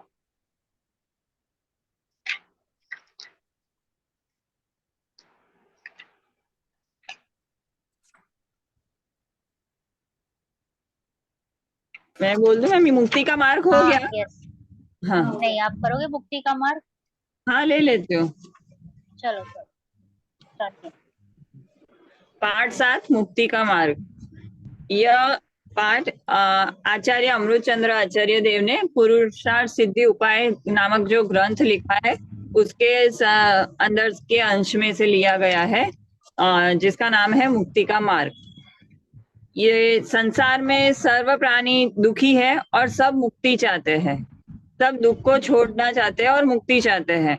तो उस पर मुक्ति का मार्ग सही क्या है वो हमको पता करना है, कि सच में मुक्ति क्या है और उसका मार्ग क्या है। तो पहले हमको जानना होगा कि मुक्ति क्या है। तो दुखों से जो छुटकारा पाना, वो ही मुक्ति है। और वो जो मुक्ति के जो उस दुखों से पूर्णतः मुक्ति का जो रास्ता बताए, वह मार्ग है। सम्यक दर्शन ज्ञान चारित्र की जो एकता है, वो मोक्ष मार्ग है। उसी को मुक्ति का मार्ग कहा जाता है, जिसमें पूर्ण निराकुलता होती है, आकुलता रहित पूर्ण निराकुलता होती है। फिर होता है कि यह तो निश्चित हुआ कि सम्यक दर्शन मतलब क्या। सम्यक दर्शन मतलब सच्ची श्रद्धा। किसमें सच्ची श्रद्धा? के 7 तत्व यथार्थ, जो प्रयोजन भूत 7 तत्व है, जीव अजीव आश्रय बंध संवर निर्जरा मोक्ष, उनकी यथार्थ सच्ची श्रद्धा को सम्यक दर्शन कहते हैं, और उसके सच्चे ज्ञान को सम्यक ज्ञान कहते हैं, और उसमें ही आचरण को सच्चा चारित्र कहते हैं। और इन तीनों की जब एकता होगी तब मुक्ति का मार्ग स्टार्ट होगा। और तीनों आत्मा रूप ही है, अर्थात आत्मा की ही शुद्ध पर्याय है। सम्यक दर्शन और ज्ञान चारित्र आत्मा में ही प्रकट होते हैं, उसकी एक शुद्ध पर्याय है। पर पदार्थ से भिन्न अपनी आत्मा का वास्तविक स्वरूप स्वसन्मुख होकर समझकर उसमें आत्मपने की श्रद्धा। सम्यक दर्शन पर पदार्थ से भिन्न अपनी आत्मा की तथा पर पदार्थों की स्वसन्मुख होकर यथार्थ जानकारी व सम्यक ज्ञान, और पर पदार्थ एवं पर भावों से भिन्न अपने ज्ञान स्वभावी आत्म स्वरूप में लीनता, वही सम्यक चारित्र है। इसमें और डिटेल में अमृतचंद्र आचार्य देव कहते हैं कि जो मैंने पहले समरी में लिख दिया, जो 5वें बाद में बताया कि जीवादिभूत 7 तत्वों के यथार्थ श्रद्धा को सम्यक दर्शन कहते हैं। और सम्यक दर्शन के बिना का जो भी ज्ञान होगा वो अज्ञान कहलाएगा, और उसके बिना के जो भी व्रतादि महाव्रतादि जो भी पालन किए जाएंगे वो भी मिथ्यात्व चारित्र रूप कहलाएंगे, वो सम्यक्त्व नहीं होते। और सम्यक दर्शन की प्राप्ति कैसे की जाएगी? कि तत्वाभ्यास से 7 तत्वों को समझकर, 7 तत्वों का यथार्थ स्वरूप को समझकर पर पदार्थ में आत्म बुद्धि, अहम बुद्धि, ममत्व बुद्धि छोड़कर उनसे आत्मा और शरीर की भिन्नता को जानेंगे और भेद विज्ञान करके तत्वाभ्यास द्वारा आत्मानुभूति प्रकट होगी, तब सम्यक्त्व की प्राप्ति होना होगी। और सम्यक दर्शन जब प्राप्त होगा उसके बाद ही सम्यक ज्ञान होगा, और फिर सम्यक चारित्र, जब उसमें लीनता होनी चालू हो।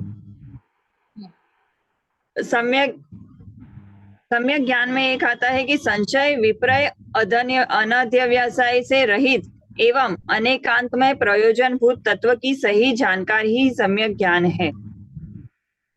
तो ये संशय क्या है? तो संशय मतलब किसी भी वस्तु में डाउट करना कि यह वस्तु है कि नहीं, मतलब शुभ राग है वो पुण्य है या वो धर्म है। तो कोई भी चीज में डाउट करना, संशय करना, वो संशय, तो वो मिथ्यात्व हो गया। संशय करना वो मिथ्यात्व हो गया।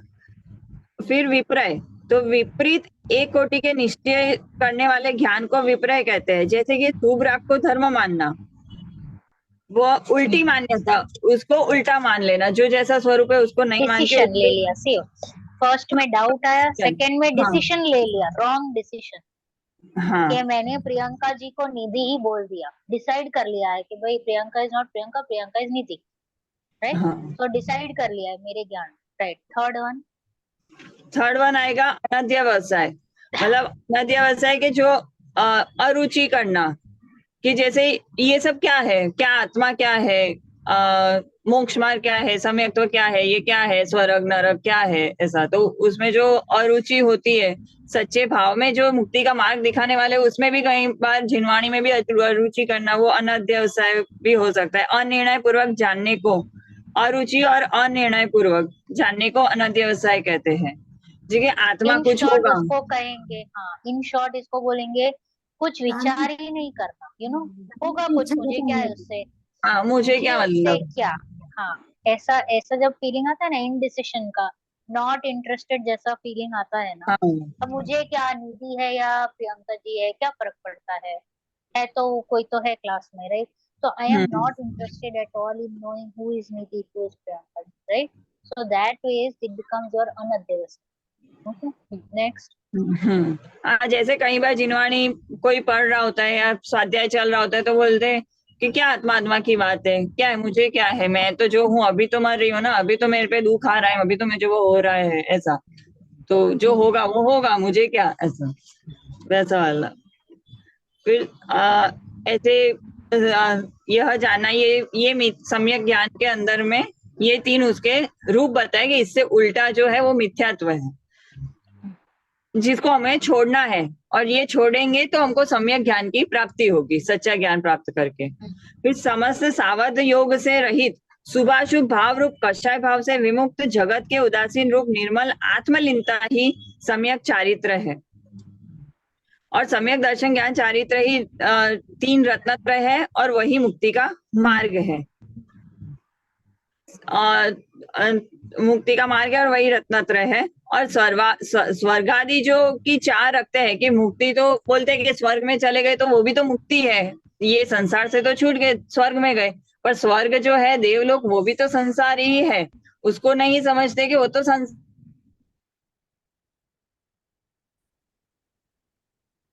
फ्रीज हो गए है और उनको जाना है संसार। हाँ आया। हाँ यार, यस। यही कि कुछ लोग मानते हैं कि स्वर्ग सुख जो है, स्वर्ग में जाना वह मुक्ति है, पर स्वर्ग में जाना मुक्ति नहीं है, वो तो बंधन ही है, क्योंकि स्वर्ग संसार में ही कहलाता है, मुक्ति तो इनसे परे है। फिर और रत्नत्रय रूपी जो मार्ग है मुक्ति का, वह मुक्ति का मार्ग है, बंधन का मार्ग नहीं है, और स्वर्ग तो बंधन है। फिर आगे की जो फिर तो हम जो शुभ उपयोग करते हैं वो भी अपराध में ही आ जाएगा। अगर स्वर्ग भी संसार में है और उससे भी मुक्ति नहीं मिलती है, तो फिर शुभ उपयोग जो कर रहे हैं तो वो भी बंधन की क्रिया हो गई। ये नहीं, ऐसा नहीं है।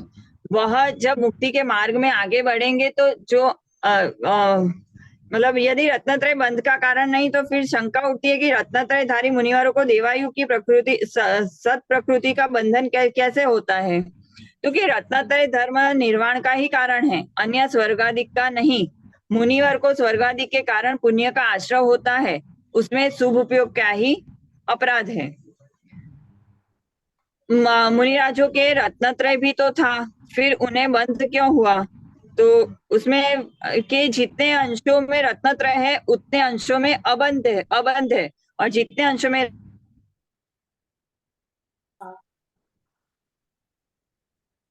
उतने अंशों में बंधन नहीं छूटता है, उतने अंशों में वह बंधन बाकी रहता है। जो मेरा ये लास्ट वाला जो है ना, वो बाकी रह गया है समरी लिखने में, ऊपर का तो खत्म इसमें हो गया ऐसा था, है, इसलिए दो इसमें तो धाराएं बताया। चल रही है, दो धाराएं चल रही है।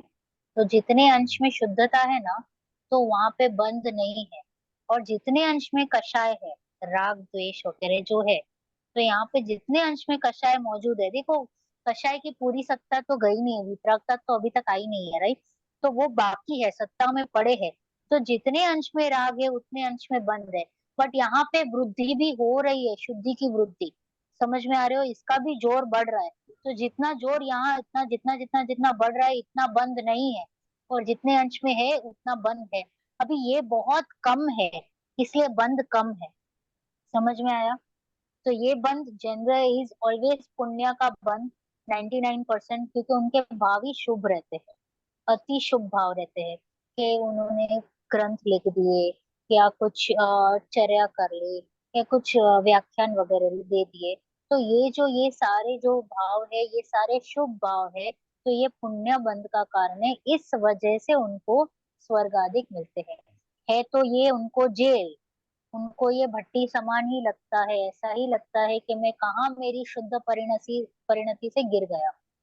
सी वो जो वेदन है ना, वो गुड फीलिंग वाला, कि मैं आत्मा हूँ, वो जो खुद का जो वेदन आता है ना, वो अनंत सुख का वेदन आता है।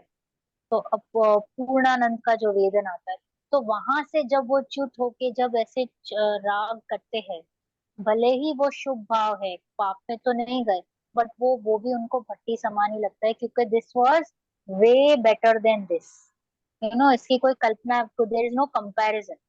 तो इसलिए वो तभी उनको पुण्यबंध होता है, इस वजह से उनको स्वर्गाधिक मिलता है। Very good Priyanka ji. किसी को कुछ एडिशन सब्ट्रैक्शन?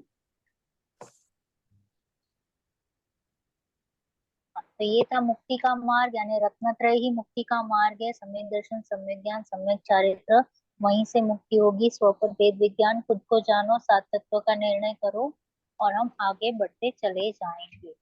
अभय, निश्चय और व्यवहार कितने बजे? मैं लूँ निश्चय व्यवहार, अगर नहीं किसी को हाँ नहीं लेना, एक पेज में मैंने लिखा है शॉर्ट शॉर्ट, हाँ, तो फिर ले लीजिए। हाँ चलो स्टार्ट। है ना। प्रस्तुत अंश मोक्षमा प्रकाशक के 7वें अधिकार के आधार पर लिखा गया है, निश्चय और व्यवहार। मोक्ष मार्ग दो नहीं है, मोक्ष मार्ग का कथन वर्णन दो प्रकार का है। सच्चे निरूपण को निश्चय कहते हैं और उपचरित निरूपण को व्यवहार कहते हैं। ये निश्चय व्यवहार की डेफिनेशन हो गई। व्यवहार अभूतार्थ है, असत्यार्थ है, क्योंकि वह सत्य स्वरूप का निरूपण नहीं करता है। और निश्चय भूतार्थ है, सत्यार्थ है, क्योंकि वह वस्तु स्वरूप का सच्चा निरूपण करता है। एक ही द्रव्य के भाव को उस स्वरूप में ही वर्णन करना निश्चय नय है, ये एक्चुअली इंपॉर्टेंट पॉइंट है।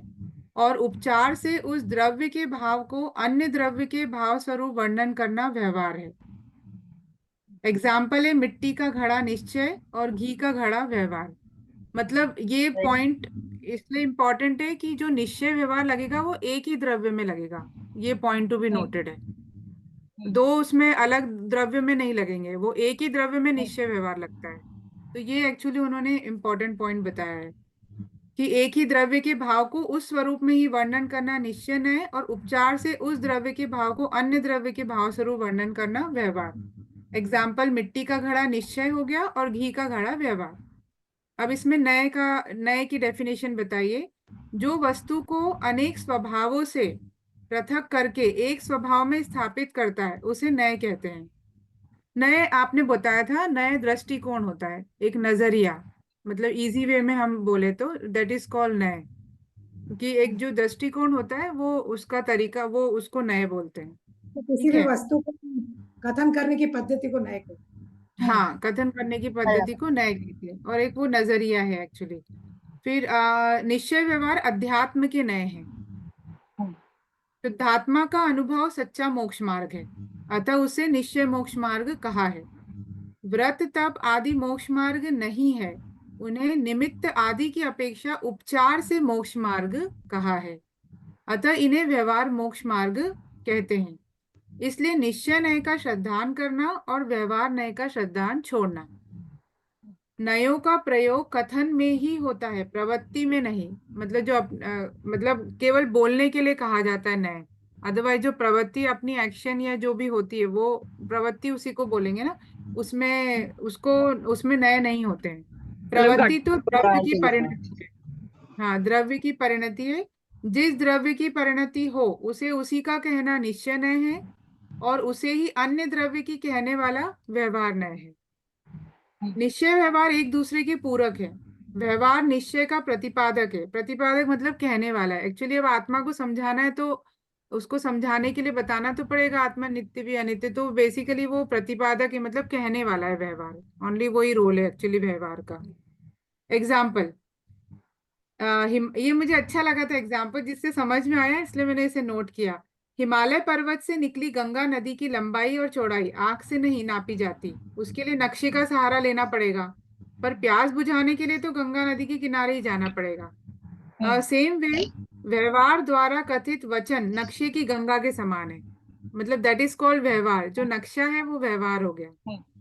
उनसे समझा जा सकता है पर उनके आश्रय से आत्मानुभूति नहीं हो सकती। मतलब व्यवहार के उससे आत्मानुभूति नहीं हो सकती।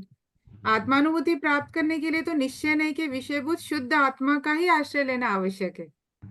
अतः व्यवहार नहीं तो मात्र जानने समझने के लिए ही प्रयोजनवान है, मतलब बस उसको समझने के लिए ही वो प्रयोजनवान है, बाकी निश्चय से तो शुद्ध आत्मा का ही आश्रय लेना पड़ेगा। ये एक्चुअली लीड की main points. Very nice, well said. किसी को कुछ एडिशन करना है? बाकी एग्जांपल्स और ले सकते हैं, जैसे हाथी का एग्जांपल इसमें दिया है कि भाई हाथी के तो कान सुपड़े जैसे हैं, तो वो पूरे हाथी के लिए नहीं ले सकते अपन। तो उसके अलग अंगों का वर्णन भेद ज्ञान से अपन जानेंगे। मतलब अगर वो पूरे हाथी को ही सुपड़े के समान समझ लेंगे तो गलत होगा। तो गलत मतलब होगा, राइट? तो जैसे वैसे ही व्यवहार को सही मान दिया तो गलत हो जाएगा। यानी अगर व्रत तप नियम को अगर मैंने मोक्ष मार्ग मान लिया तो गलत हो जाएगा, पुण्य को मोक्ष मार्ग मान लिया तो गलत हो जाएगा, राइट? वही तो ऐसे वो हमें बाद में ऐसे लगाना है। हम इसमें अपन पति पत्नी बेटी, किसी का भी एग्जाम्पल लगा सकते हैं, जैसे बेटी है तो वो बेटी पिता की अपेक्षा से बेटी है, पति की अपेक्षा से पत्नी है, और राइट। अपने पुत्र की अपेक्षा से वो माँ है, बहन की अपेक्षा हाँ, से तो बहन इसको है। बोलेंगे नए। हाँ, तो ये ये नए, कथन, हाँ नए, नए हो गए। मतलब एक ही वस्तु को भिन्न भिन्न अपेक्षा से भिन्न भिन्न, उसको यदि हम बेटी ही मान लेंगे तो गलत हो जाएगा, लेकिन हर एक की अपेक्षा राइट। से अलग, पिता की दृष्टि से अलग है, पति की दृष्टि से अलग है, माँ की अपेक्षा अलग है, बेटी की अपेक्षा अलग है। इस तरह से उसको हम राइट। कोई भी एग्जाम्पल ले सकते हैं। ठीक है, वेरी गुड। मैम ये आपने एक बताया था कि घटना, पदार्थ और प्रवृत्ति में नहीं नहीं लगता है, हाँ, मतलब नहीं लगता। खाली हाँ, मैंने इसको बार बार के लिए बताया होता था। है। हाँ, तो जैसे व्रत, नील संयम, शैल संयम, तो एग्जाम्पल में अपन ऐसे यूज कर सकते हैं। जैसे मिट्टी का घड़ा वगैरह जो पदार्थ के लिए बोला, तो वो मतलब वो एक क्रिया में बताया है, इसके लिए वो क्रिया के लिए यूज किया है। जैसे एग्जांपल में मिट्टी का बताया कि घी का बताया, तो वो पदार्थ में नहीं, वो द्रव्य के लिए बोला कि क्या बोला, मतलब जैसे उसमें एक कंफ्यूजन क्रिएट हुआ। द्रव्य के लिए बोला ना, द्रव्य के लिए बोला ना, मिट्टी इज अ द्रव्य, मिट्टी इज अ अच्छा, द्रव्य ना, तो मिट्टी का घड़ा है ना। घी का तो घड़ा है ही नहीं, पॉसिबल नहीं है ना। आप बना सकते हो क्या घी का घड़ा? नहीं नहीं बना सकते। मैं बताऊंगी आपको समझाने के लिए, तो मैं वही बोलूंगी ना कि भाई वहां से वो घी का घड़ा लेके आइए, राइट। मैं कहूंगी ना कि शक्कर का डब्बा लेके आइए, तो क्या वो डब्बा शक्कर का बना है या स्टील का है? नहीं, वो कहने में आता है, वो कंसेप्ट हाँ, मेरे को हर तो वो जगह वही कहने में एग्जांपल आया, आता बट है। आपको समझ में आ गया ना। सी द मोमेंट मैंने कहा और आपको समझा, बट आपको वो दिमाग में क्लियर है कि निश्चय क्या है, व्यवहार क्या है। आपको पता है कि एक्चुअल में डब्बा स्टील का है, बट कहने के लिए, मेरे को हाँ समझाने के लिए कह दिया शक्कर का डब्बा। आपने वही डब्बा लेके आए, मतलब आपने समझ लिया, तो आपका हाँ निश्चय व्यवहार वहां पे क्लियर है। तो हम लोक में प्रॉपरली लगा लेते हैं, यहाँ पे गड़बड़ी करते हैं आत्मा में। समझ में आया? हाँ यहाँ पे हम ना निश्चय व्यवहार को नहीं समझ पा रहे, इसके लिए यहाँ पे समझा रहे कि भाई निश्चय का कथन और है, व्यवहार का कथन और है। हम लोक में बहुत स्मार्ट है, क्योंकि वो हमारे डे टू डे एक्टिविटी है ना, इसलिए हम यूज टू हो गए हैं, राइट। द मोमेंट मुझे कह दिया कि वो ये नाश्ते का डब्बा लेके आओ, या वो कुछ भी लेके आओ, राइट, तो आई विल नॉट से द एक्चुअल उसका जो पदार्थ है उससे बनी हुई वस्तु नहीं बोलूंगी मैं, उसके अंदर जो रखा है ना उसके हिसाब से मैं बोल दूंगी, राइट। तो दैट इज वाई कि वहां पे बात चल रही है व्यवहार की, बट आप पकड़ रहे हो निश्चय को, तो आपकी कोई गड़बड़ी नहीं है, यू आर क्लियर, आपके ज्ञान में हाँ क्लैरिटी है, तो वहां पे आप सही हो। यहाँ पे मैं मोक्ष मार्ग में आके गड़बड़ी करना स्टार्ट कर देती हूँ। मोक्ष मार्ग में आके कहना चाहते हैं आचार्य जी कुछ और, मैं समझती हूँ कुछ और, मैं वो कथन को पकड़ के उसको ही राइट मान बैठती हूँ। ओके, तभी मैं वहां पे घी के घड़े को एज अ घी से बना हुआ ऐसा ही मान लेती, तो वो मेरी गड़बड़ी है। मोक्ष मार्ग में आके जब मैंने देखा कि व्रत तप नियमशील करने वाले जो आचार्य जी है, जो मुनिराज है, 28 मूल गुण पालन करते हैं तो मोक्ष हो जाता है, तो वहां पे मैंने बाहरी आचरण को देखा, बट मैंने उनकी अंतरंग परिणति को नहीं देखा। समझ में आया? तो वो मिस्टेक मैं कर रही हूँ, क्योंकि मुझे अभी तक ज्ञात नहीं है, I am not understanding, I am not use to it, और ये जो पूरा विषय है मेरे लिए अपरिचित है। रादर परिचित होने पर भी मैं भी डेढ़ शानी हूँ कि मैं नहीं समझना चाहती, मैं एक्स्ट्रा लॉजिक लगाती हूँ, राइट।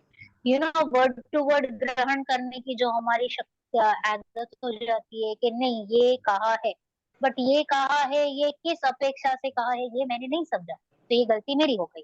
ओके, तो ऐसी गलतियां हम करते हैं, हम थोड़ा सा डोट दापणगिरी करते हैं यहाँ पर। इसीलिए कहा कि व्रत में निश्चय और व्यवहार लगेगा नहीं, व्रत तो व्रत है, वो व्यवहार ही है, हाँ, उसमें व्रत कोई तो निश्चय शरीर की जैसी क्रिया बात ही नहीं है, है। शरीर की क्रिया हाँ, है, तो उसमें सही, निश्चय व्रत तो जैसा व्रत कुछ है, है ही हाँ। नहीं है। हाँ, उसमें नहीं लगेगा, बट उसको मैंने ऐसा मान लिया कि ये आगे जाके मुझे मोक्ष की तरफ ले जाएगा, राइट। तो ये मेरी जो थॉट प्रोसेस है उसमें गड़बड़ी। ओके, ओके, ये हो गया हमारा निश्चय व्यवहार। अभी 10 लक्षण महापर्व इज वेरी इजी, उत्तम, क्षमा उत्तम, आर्जव, शौच, सत्य, संयम। आई डोंट थिंक इसको कुछ ज्यादा करने की जरूरत है। बलभद्र राम के बारे में भी आपको स्टोरी तो बहुत अच्छी है, आई होप तुम लोग को होगी। राम कहानी एक पुस्तक है, उसमें काफी सारी डिटेल्स बताई गई है और हमारे जो हम सोचते हैं कि कैसा जो राम कहानी का जो रियल सच है वो हमारे समझ में आएगा। और नहीं, समय हमको सारथी स्मृति।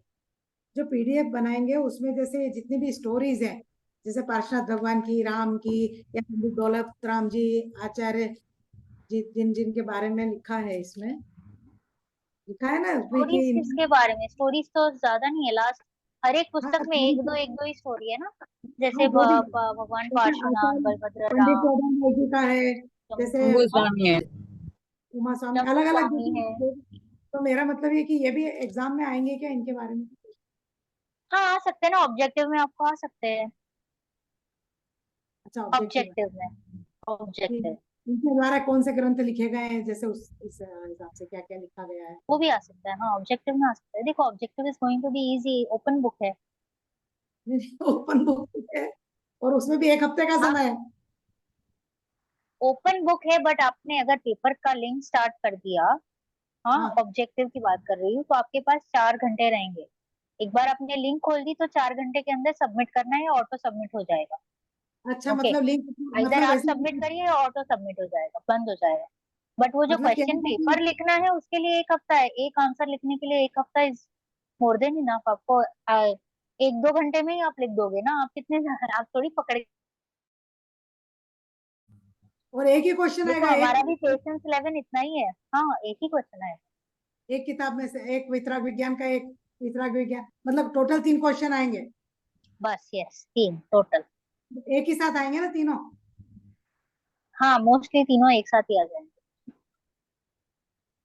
ठीक और है। उसमें उसमें भी लिंक रहेगी, तो लिंक खोलने के बाद एक हफ्ते का समय रहेगा अपने पास क्वेश्चन के लिए। उसमें लिंक जैसा तो नहीं रहेगा, वो ओपन ही रहेगा। 1 हफ्ते में आप सबमिट कर दीजिएगा पेपर लिख के पीडीएफ फॉर्म में। तो क्वेश्चन आ जाएगा राइट। उसमें, और आप एक हफ्ते में सबमिट कर दो, ऐसा। हाँ हाँ हाँ। और मैम और सारे मतलब पीडीएफ फॉर्म करना ही पड़ेगा, व्हाट्सएप या नॉर्मल पिक्चर नहीं चलेगा ना पीडीएफ नहीं फॉर्म चलेगा, में? नहीं चलेगा, हाँ नहीं चलेगा। तो वो कन्वर्टर जो भी है वो डाउनलोड करके फिर वो करना कैम स्कैनर की बात हुई थी, निधि जी ने बताया, कैम अतुल जी ने बताया था कि कैम स्कैनर पड़ेगा। डाउनलोड कर दीजिए, फोटो खींचिए, पीडीएफ फॉर्म में हो जाएगा।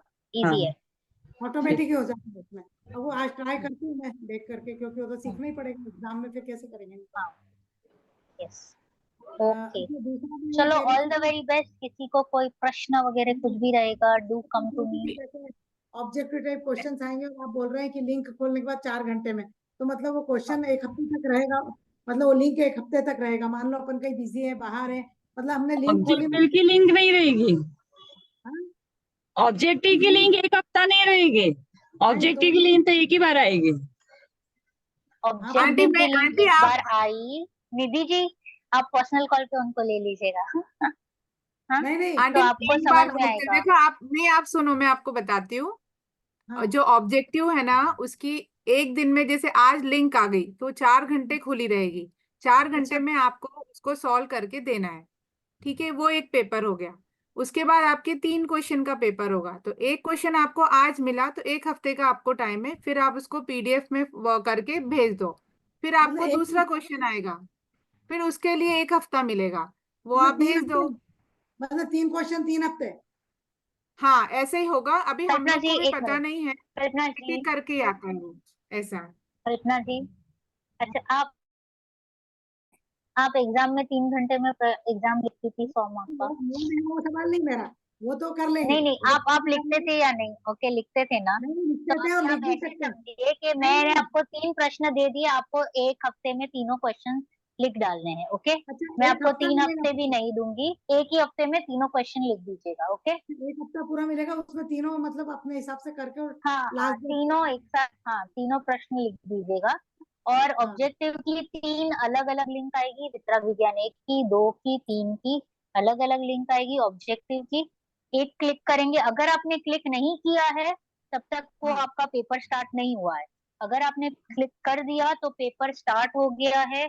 आप अपने डिटेल्स भरिए और वो लिंक 4 घंटे तक खुली रहेगी। अगर आपने क्लिक कर दिया तो जब तक मतलब क्लिक क्लिक करने के बाद, नहीं किया है तब तक आपने अटेम्प्ट ही स्टार्ट नहीं किया है। समझ हाँ में आया?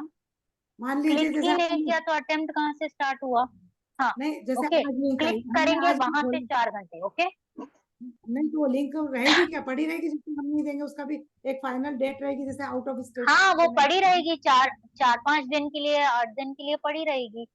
हाँ, और क्योंकि फिर कभी बाद में, पीरियड्स प्रॉब्लम भी आता है तो हाँ उस तो टाइम के वो लिए। आपको कॉल करना है हमको। अगर वो डेट आपकी वहां से निकल गई है तो आपके लिए वापस अवेलेबल की जाएगी, ऐसा सब भी हो जाएगा। ठीक है, और एग्जाम की डेट क्या है? मैंने पूछा है, मुझे भी अभी तक आंसर नहीं आया। ओके, ठीक है, नो इशू। मैम वैसे भी ये जितनी भी इंफॉर्मेशन है कि लिंक आना और फिर ये क्वेश्चन आना, ये सब हमें ग्रुप में अपडेट आप कर ही देंगे ना, वैसे भी तो हमें पता यस लग यस ही यस, जाएगा। I will keep on telling you. In fact ऐसा भी हो सकता है कि मैंने डायरेक्ट क्वेश्चंस ही आपको दे दिए ग्रुप पे ही, आपको ओपन करने की जरूरत नहीं है। बट सिर्फ ऑब्जेक्टिव के लिए आपको आपके मूडल अकाउंट से लॉग इन करना होगा, ऑब्जेक्टिव के लिए। ठीक है। क्वेश्चन आंसर के लिए ऐसा हो सकता है मैं डायरेक्टली आपको व्हाट्सएप ग्रुप पे ही क्वेश्चंस डाल दूँ। हाँ हाँ ओके, फुल चांसेस है कि मैं आपको डायरेक्ट क्वेश्चंस डाल दूंगी, तो आपको वो अलग से वहां से ढूंढने की जरूरत नहीं है। मैं आपको 1 हफ्ता 10 दिन दे दूंगी, आप सारे मुझे लिखते जाना ग्रुप में, done done done done done. Okay, ताकि दूसरों को भी प्रोत्साहन मिले और प्लस फटाफट सब लोग खत्म करें। ठीक अच्छा, है। एक बात ये और बताइए, वो जो जैसे आंसर होगा मैम, वो बेसिकली 1 से 1.5 पेज में ही लिखना है ना बस? No no, that you can elaborate, yeah but ideal is one and half 2 pages हाँ, इनफ। वो तो उसमें लिख फेयर भी इनफ, देते हैं वन कि पेज इज क्या ऑल्सो शब्द इनफ। लिखना है, सी कितने मेन शब्द। पॉइंट, जब मैंने आपको जैसे समझाया, की वर्ड्स आने चाहिए, की पॉइंट्स आने चाहिए, फिर आप उसको इलाबोरेट करते हो तो भी कोई प्रॉब्लम नहीं, नहीं करते हो तो भी कोई प्रॉब्लम नहीं। वो आ गया, मेन तथ्य जो मुझे चाहिए वो आ गया, तो आपको मार्क्स मिल जाएंगे।